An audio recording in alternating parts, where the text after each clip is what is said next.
दोस्तों नमस्कार, मैं संजीव भार्गव वर्कशॉप कैलकुलेशन और इंजीनियरिंग ड्राइंग को पढ़ाते हुए मुझे 26 साल हो गए हैं गवर्नमेंट आईटीआई में। इस समय मैं राजस्थान में अलवर डिस्ट्रिक्ट के अंदर गवर्नमेंट आईटीआई में पोस्टेड हूँ।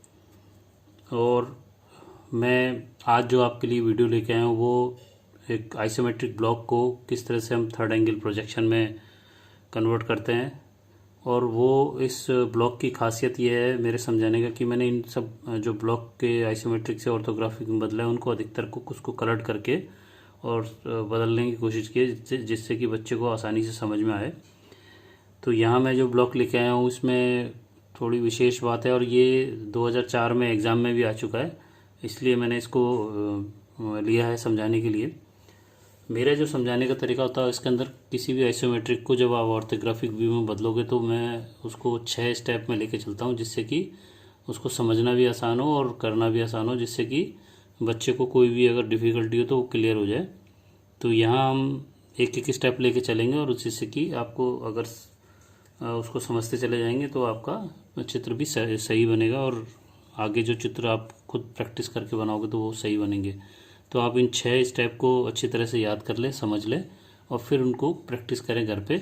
मैंने ये जो चित्र हैं उनको आइसोमेट्रिक ग्रिड पेपर जो कि ये है इस पे बनाया है और इधर ये ऑर्थोग्राफिक ग्रिड पेपर है जिस पे इन चित्रों को बना रहा हूँ। और ये जो ग्रिड पेपर हैं 10 mm की दूरी वाले खाने बने हुए हैं इसमें, जिसको मैंने इंटरनेट से डाउनलोड किया और उसको मैंने हल्का प्रिंट करके और आधा आधा आधा आइसोमेट्रिक ब्लॉक का और आधा आधा ऑर्थोग्राफिक ग्रिड पेपर को लेकर के ये चित्र बनाने के लिए मैंने काम में ले रहा हूँ शीट। तो स्टार्ट करते हैं कि किस तरह से इसको हम आइसोमेट्रिक को ऑर्थोग्राफिक में बदलेंगे।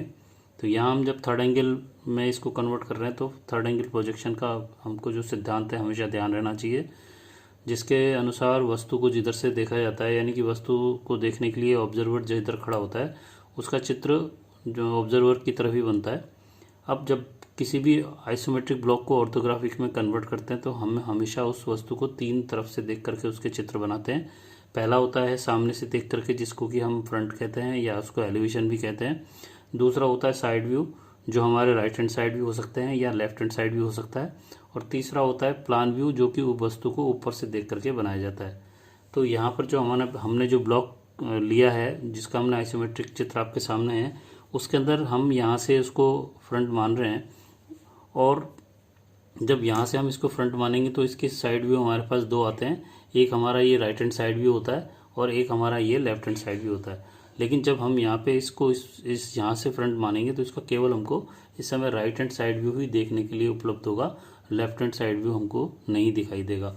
उस कंडीशन में हमारा जो पहला स्टेप है जिसमें हम फ्रंट व्यू, साइड व्यू और प्लान व्यू की जो एक दूसरे के प्रति जो स्थिति है उसको डिसाइड करते हैं, उसके लिए हम 2 छोटी वर्टिकल लाइन और 2 छोटी हॉरिजॉन्टल लाइन खींच करके इस तरह से 9 खाने तैयार कर लेते हैं। और इसमें फ्रंट को हम हमेशा बीच में रखते हैं क्योंकि फ्रंट के ऊपर या नीचे हमारा प्लान बनेगा और राइट या लेफ्ट हैंड साइड में इसका साइड व्यू बनेगा। तो जब हम यहाँ पे इस वस्तु को हम यहाँ से फ्रंट मान रहे हैं तो हमारी जो प्लान की स्थिति है याद रखने का सबसे अच्छा तरीका है कि वस्तु को जिधर से देखते हैं तो उसके थर्ड एंगल में उसका दृश्य तो उधर ही बनता है। तो प्लान को जब हम ऊपर से देखेंगे तो प्लान हमेशा उसका फ्रंट के ठीक ऊपर बनेगा। तो हम यहाँ पे इसका डिसाइड कर चुके हैं कि प्लान हमारा फ्रंट के ऊपर बनेगा। तो ये हमने यहाँ प्लान लिख दिया। उसके बाद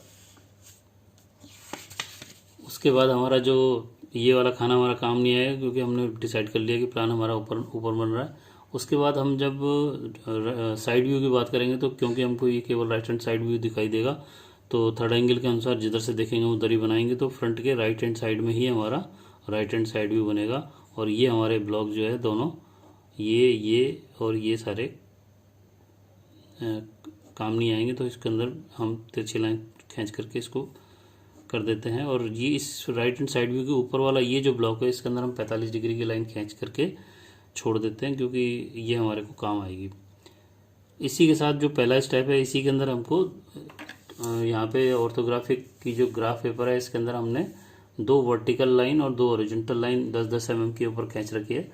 आप जब शीट पे बनाएं तो इसके अंदर 15 mm की गैप पे ये चित्र लाइनें बनाएं।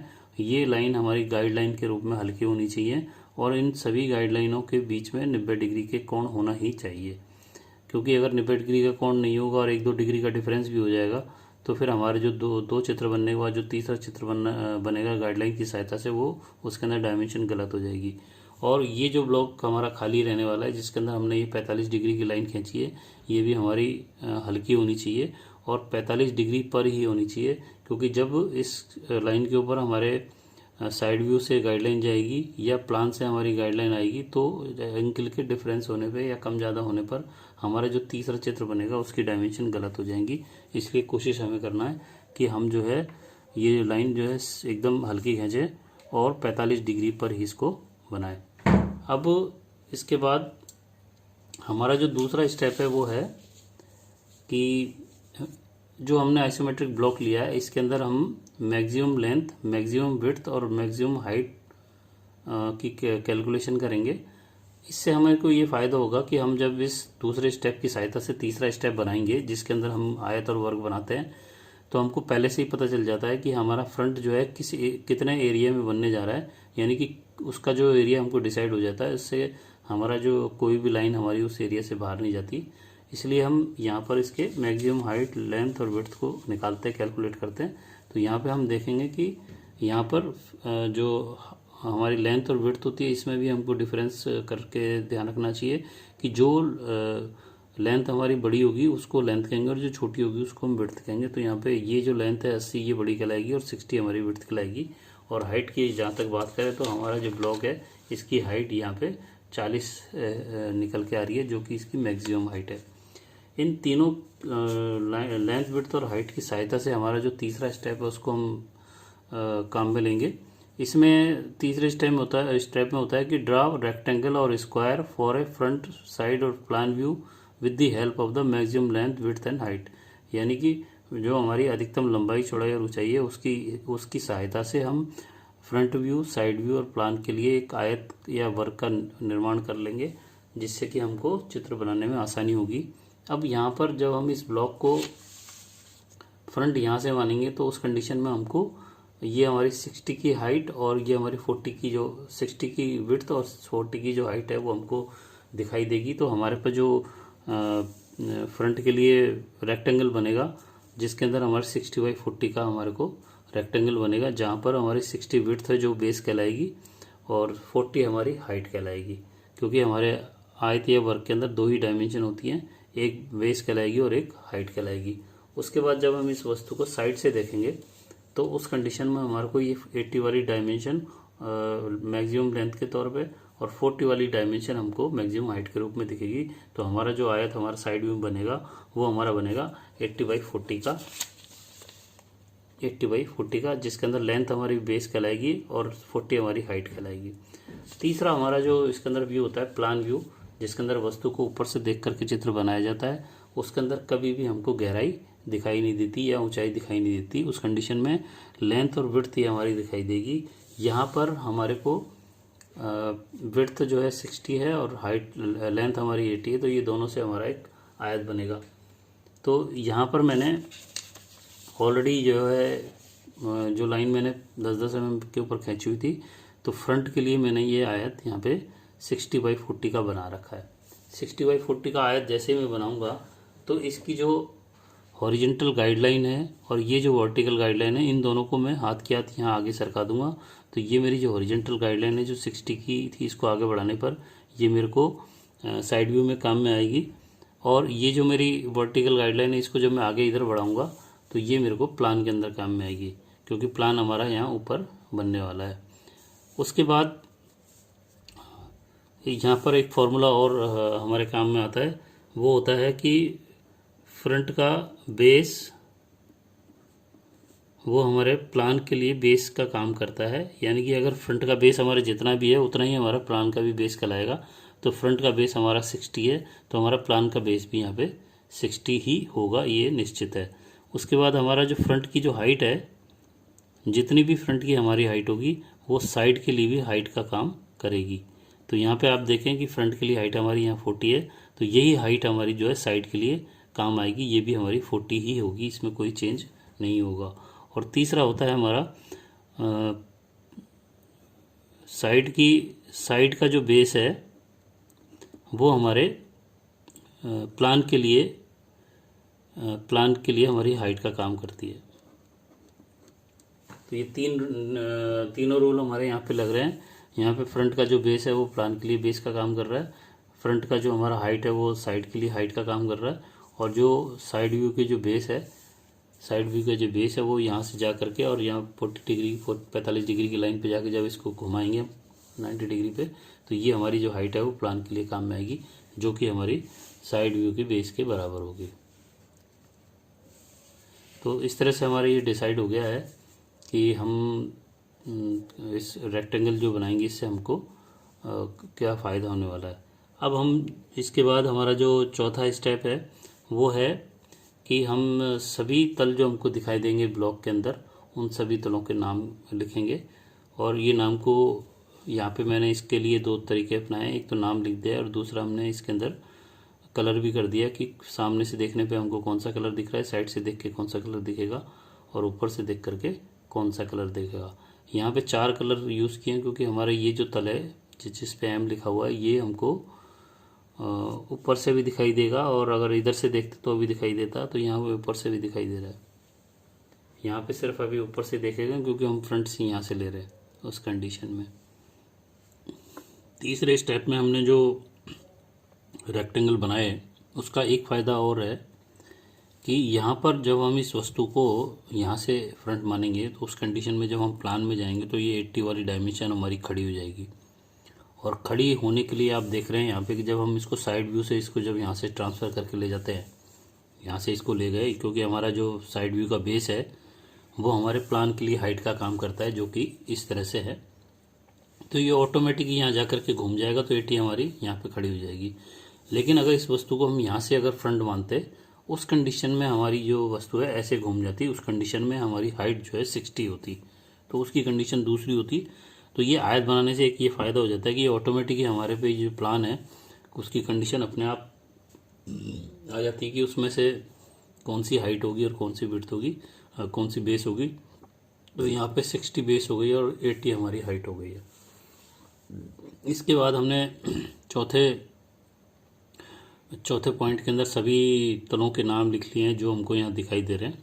पांचवा जो पॉइंट होता है उसके अंदर हम सभी तलों का स्थानांतरित करते हैं जो हमको तल जिस भी व्यू में दिखाई देते रहे, यानी कि फ्रंट में जो व्यू हम तल हमको दिखाई देंगे वो हम फ्रंट में बना देंगे, जो हमको साइड में दिखाई देंगे वो साइड में बना देंगे, और जो ऊपर से दिखाई देंगे उनको हम ऊपर प्लान के अंदर बना देंगे। तो यहाँ 5वें व्यू में हम जब देखते हैं फ्रंट से यहाँ पे, तो हमको पीले कलर के तल दिखाई देंगे जो हमको फ्रंट के रूप में दिखाई देंगे। यहाँ पे हमको A, B, C और D तल हमको दिखाई दे रहे हैं। अब जब हम इन तलों का स्थानांतरण करते हैं 5वें पॉइंट के अंदर आयतों के अंदर, तो हम यहाँ पे दो चीज़ देखते हैं कि तल की आकृति क्या है और तल का साइज़ क्या है। तो मैं अगर एक A तल की बात करूँ तो ये L शेप दिखा रहा है, ऐसे ही C भी हमारा L शेप दिखाई दे रहा है, D हमारा आयताकार दिख रहा है और B भी हमारा आयताकार दिखेगा, और B बल्कि T शेप दिखेगा, नीचे तक जाएगा ये। तो यहाँ A की अगर बात करें तो हमको जब L शेप दिख रहा है उल्टा L, तो इसकी साइज़ की बात करें तो ये यहाँ पे 20 है, ये हमारा 20 है, ये हमारा 40 है, उसके बाद ये 10 है और ये 20 है। तो इस तरह से हमारे को इसकी साइज़ दिखाई दे रही है। इसी तरह C बनेगा, D हमारा 10/20 का बनेगा और B हमारा बनेगा 20/30 का ये, और नीचे हमारे को दिखाई देगा ये 20/20 का, यानी कि लगभग T जैसा तो नहीं लेकिन हाँ L शेप दिखेगी। तो मैं भी आपको बना के दिखाता हूँ कि किस तरह से ये ABCD तल को फ्रंट व्यू में दिखाई देंगे।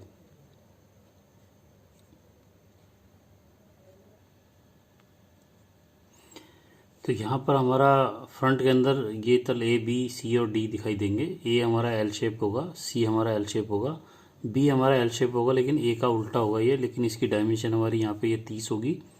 उसके बाद हाइट हमारी पूरी 40 होगी, फिर ये 20, ये 20, ये 10 और ये 20 होगी। उसके बाद हमारा जो C दिखाई दे रहा है वो भी हमको L शेप दिखाई दे रहा है। तो इसके अंदर 20, 10, 20, 20, 40 और 10, और D हमारा 10/20 का एक आयत दिखाई दे रहा है। जैसे मैं इसको यहाँ पे फ्रंट के अंदर 4 तल दिखाई देंगे, इन सभी तलों की गाइडलाइन मेरी एक हॉरिजॉन्टल भी जाएगी और वर्टिकल भी जाएगी। उसका तरीका यह है कि हम यहाँ पे इन सभी के पॉइंट गिन लेंगे, जितने पॉइंट होंगे उतनी गाइडलाइन जाएगी। तो हमारे पॉइंट जो होता है जो दो लाइन के मिलने पर बनता है, तो वो जैसे ये 1 हो गया, 2 3 4 5 6 7 8 9 10 11 12 और 13 पॉइंट हमको यहाँ पे दिखाई दे रहे हैं फ्रंट के अंदर। इन सभी 13 पॉइंट की 13 ही ओरिजेंटल गाइडलाइन जाएंगी और 13 ही वर्टिकल गाइडलाइन जाएंगी। तो लेकिन ज़रूरी नहीं होता कि 13 जो हमारी ओरिजेंटल गाइडलाइन जाएंगी वो 13 ही बनेंगी। अगर एक बिंदु एक गाइडलाइन के ऊपर कई बिंदु होंगे तो वो एक गाइडलाइन कहलाएगी। जैसे कि 1 2 3 और 4 हमारे बिंदुओं की एक ही गाइडलाइन है। इसी तरह 1 2 3 4 और 5 की एक ही गाइडलाइन है। तो 5 4 9 10 11 और 12 13, तो 13 की ये 3 ही गाइडलाइन जाएंगी। तो 2 पहले से खींची हुई थी, एक मैं यहाँ पे इस तरह से आपको खींच के दिखा देता हूँ। और गाइडलाइन हमेशा हमको हल्की से हल्की खींचनी चाहिए और ज़्यादा से ज़्यादा खींचनी चाहिए जितनी जिनकी ज़रूरत होती है। तो यहाँ पर 3 गाइडलाइन के अंदर 13 पॉइंट आ गए हैं। इसी तरह जब वर्टिकल गाइडलाइन ऊपर ले जाऊँगा तो इन 2 वर्टिकल गाइडलाइन की एक ही 2 बिंदु, तो इन 2 बिंदुओं की एक ही वर्टिकल गाइडलाइन होगी जो मैं ऊपर ले जाऊँगा, पहले से जा चुकी है। इन 2 की एक होगी जो मैं ऊपर ले जाता हूँ।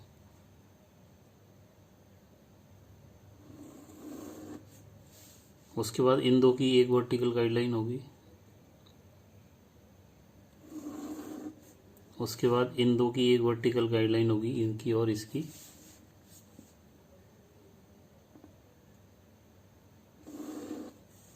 और इसके बाद इसकी और इसकी एक वर्टिकल गाइडलाइन होगी। यानी कि अधिकतर जो वर्टिकल गाइडलाइन है वो 2 बिंदुओं की एक ही आ रही है। और इसी तरह इसकी इस बिंदु की और इस बिंदु की एक वर्टिकल गाइडलाइन जा रही है। इसका मतलब हमारी जो 13 पॉइंट थे उनकी 1 2 3 4 5 और 6 वर्टिकल लाइन में ही हमारे 13 पॉइंट कवर हो जाते हैं। तो हम जो वर्टिकल लेके जाएंगे गाइडलाइन, वो हमारे को जब प्लान बनाएंगे तो हमारे को बहुत हेल्प करेगी। इसी तरह हमारी जो हॉरिजॉन्टल गाइडलाइन गई है साइड व्यू की तरफ, वो हमको साइड व्यू बनाने में बहुत हेल्प करेंगी। इसके बाद हम जो है साइड व्यू बनाएंगे। और साइड व्यू में हमको यहाँ पे ई तल दिखाई दे रहा है पिंक कलर में, साथ में हमारा एफ तल दिखाई देगा, एच जी और एन। लेकिन जो तल यहाँ पे पीछे छप जाएंगे वो हमको दिखाई नहीं देंगे, उनकी अगर ज़रूरत पड़ी तो वहाँ पे डॉटेड लाइन बनेगी।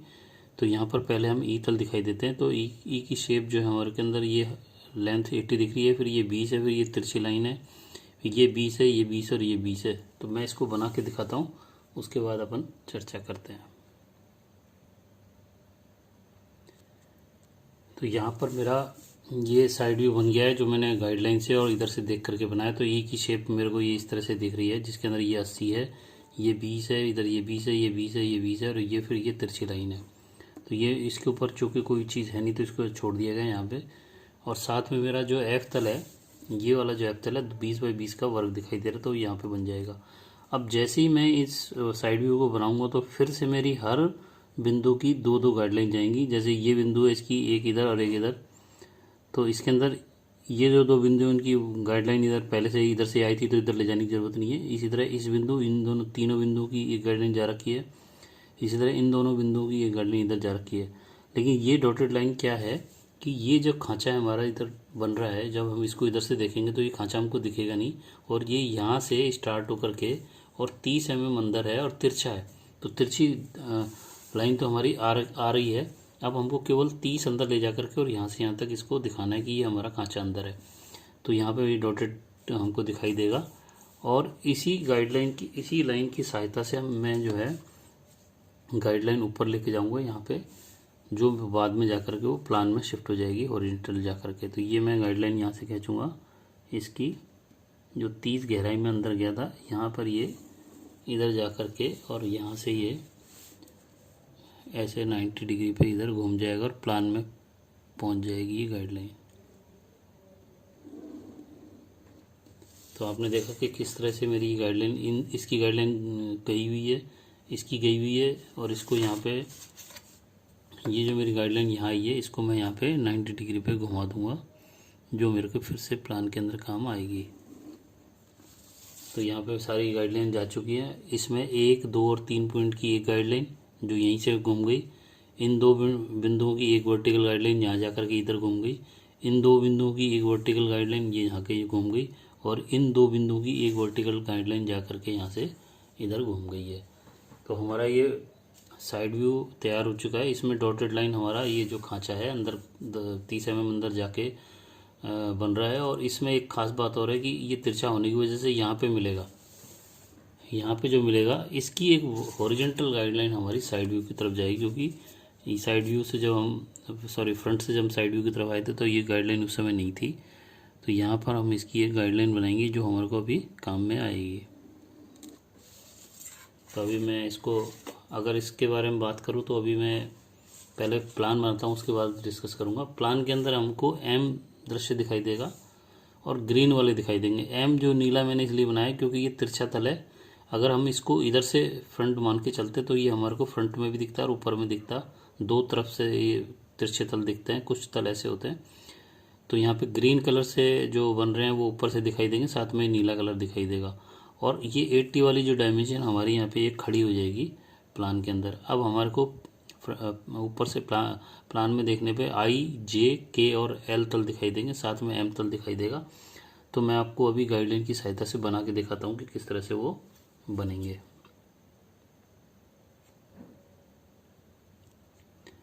तो यहाँ मेरा ये प्लान बन गया है। इसके अंदर आप देखेंगे कि मेरे को आई और जे दिखाई दे रहे हैं जिनकी साइज़ 20x10 है।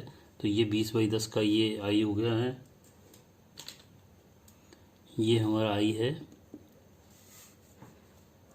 साथ में ये हमारा जे हो जाएगा, ये के हो जाएगा और ये एल हो जाएगा और ये एम हो जाएगा। तो ये हमको तल दिखाई दे रहे हैं। यहाँ पे हमारा कुछ भी नहीं है, एक ब्लॉक खाली है, तो हमको कोई भी लाइन नहीं खींचनी है, ये गाइडलाइन के तौर पर हल्की रह जाएगी। और इसी तरह यहाँ पर हमारा ये जो खांचा ये इधर से खाली है, तो यहाँ पे हमारा कुछ नहीं आएगा। ये गाइडलाइन हमारी लाल गलती से खींच दी तो ये वापस हटा। तो यहाँ आप देखें कि ये जो हमने ब्लॉक बनाया था, इसके जो हमने ऑर्थोग्राफिक के अंदर फ्रंट व्यू, प्लान व्यू और साइड व्यू बनाया, उसके अंदर जो सभी तलों के कलर थे उनको कलर के हिसाब से, नाप के हिसाब से मैंने यहाँ पे बना दिया है। और आप देखें कि यहाँ पे जो फ्रंट के अंदर पीले कलर के हमारे को ए, बी, सी और डी तल दिखाई दे रहे हैं। उसके बाद हमको साइड व्यू के अंदर एफ और ई तल दिखाई देंगे, एफ और ई तल जो पिंक कलर से हैं। यहाँ पर हमारी ये जो बी की लाइन है नीचे जाएगी, इधर दिख नहीं रही है, वो हमारे को यहाँ पे साइड में डॉटेड लाइन आएगी। और साथ में ये जो हमारा खांचा अंदर तरफ जा रहा है 30 mm अंदर जाएगा, तो यहाँ से 30 mm अंदर जाके और तिरछी लाइन तक हमारे को ये खांचा जो दिखाई नहीं देगा, इसलिए हम यहाँ पे इसकी डॉटेड लाइन बनाएंगे। और इनको सबको जब ट्रांसफ़र करके ऊपर ले जाएंगे तो हमारे को प्लान में आई, जे ग्रीन कलर में दिखाई दे रहे हैं, उसी प्रकार के और एल भी ग्रीन कलर में दिखाई दे रहे हैं। और एम जो हमारे को है ब्लू कलर में दिखाई दे रहा है, जिसके अंदर ये खांचा हमारा 30 mm अंदर आ रहा है, जो कि हमारी इस गाइडलाइन की सहायता से भी हमको इसकी डायमेंशन मिल रही है। और इसकी जो चौड़ाई है यहाँ पे 10-10 mm है ये और ये। तो हम इस तरह से इसके प्लान और साइड व्यू और फ्रंट बना देते हैं। और उसके बाद हमारा जो छठा जो स्टेप होता है वो होता है डायमेंशन और सिंबल। तो इसके अंदर मैंने कुछ डायमेंशन दे दिए क्योंकि वीडियो काफ़ी लंबा हो चुका है, इसलिए कुछ डायमेंशन मैंने दे दिए। इसके अंदर लास्ट में रहता है सिंबल। तो यहाँ पर ये हमारा थर्ड एंगल का सिंबल होता है, जिसके अंदर की थर्ड एंगल के सिंबल में भी हमें थर्ड एंगल का सिद्धांत याद रखना चाहिए कि वस्तु को जिधर से देखा जाता है उसका चित्र उधर ही बनता है। तो यहाँ पे छोटी लाइन की तरफ ही गोले बन रहे हैं। यहाँ पर मैं आपको बता दूं कि सबसे पहले हम सेंटर लाइन खींचेंगे, जो सेंटर लाइन हमारी एक बड़ा डैश, एक छोटा डैश, एक बड़े डैश से बनता है। उसके बाद फिर हम यहाँ पे ये एक वर्टिकल लाइन खींचेंगे जो सेंटर से 10 ऊपर 10 नीचे है। इसी तरह 40 की दूरी पर ये 15 ऊपर 15 नीचे की एक वर्टिकल लाइन है, यानी कि ये छोटी लाइन हमारी टोटल 20 की और बड़ी लाइन हमारी टोटल 30 की हो जाएगी, जिनके बीच की दूरी 40 हो जाएगी। अब हमारे ये जो गोले बनेंगे वो हमारे छोटा 10 का बनेगा, 10 रेडियस का, और बड़ा 15 रेडियस का बनेगा, यानी टोटल हमारा डाया 20 और डाया 30 होगी। और इसकी इस छोटी लाइन की और इस बड़े गोले की बीच की दूरी को आप 10 mm रखें, और ये बड़े गोले से इस सेंटर जो हमारी वर्टिकल सेंटर लाइन हम खींचेंगे, इनके बीच की दूरी 15 mm, क्योंकि बड़ा गोला हमारा 30 डाया है और 15 रेडियस का है। तो 15 ये और 10 ये, तो 25 की दूरी यहाँ से और यहाँ तक की हो जाएगी। तो हम इस तरह से थर्ड एंगल का सिंबल बनाएंगे। ये सब बनाने के बाद हमारा चित्र पूरा होता है, जिसके अंदर हम डायमेंशन भी दे रहे हैं, सिंबल भी बना रहे हैं और चित्र को भी अच्छी तरह से समझ के बना रहे हैं। तब हमको एग्ज़ाम में पूरे नंबर मिलेंगे। तो आप कोशिश करें कि जो मैंने 6 स्टेप लेकर के आपको चित्र बना के दिखाया है उसकी सहायता से आप इसको बनाएंगे तो आपको अच्छी तरह से ये 6 स्टेप याद हो जाएंगे और कई बार प्रैक्टिस करोगे तो फिर आप एग्ज़ाम में भी अच्छा चित्र बना के आओगे। तो ये आज मैं यहाँ पे अपना वीडियो यहीं ख़त्म कर रहा हूँ क्योंकि बहुत लंबा हो चुका है। आप मेरे वीडियो को अगर आपको अच्छा लगा तो आप इसको शेयर करें और लाइक करें और सब्सक्राइब करें मेरे चैनल को, जिससे कि ज़्यादा से ज़्यादा आपको नोटिफिकेशन टाइम से मिलती रहे। और आप अपने कमेंट्स दें, अगर आपके कमेंट्स अच्छे आते हैं तो मैं मोटिवेट होता हूँ, जिससे कि और अच्छे वीडियोस बनाने की कोशिश करूँगा। और अगर इसमें कोई कमी रह जाती है तो उसको भी आप लिखें, जिससे कि मैं आगे के वीडियोज़ में इसको ठीक कर सकूँ। तो अंत में मेरी तरफ से नमस्कार, जय हिंद, जय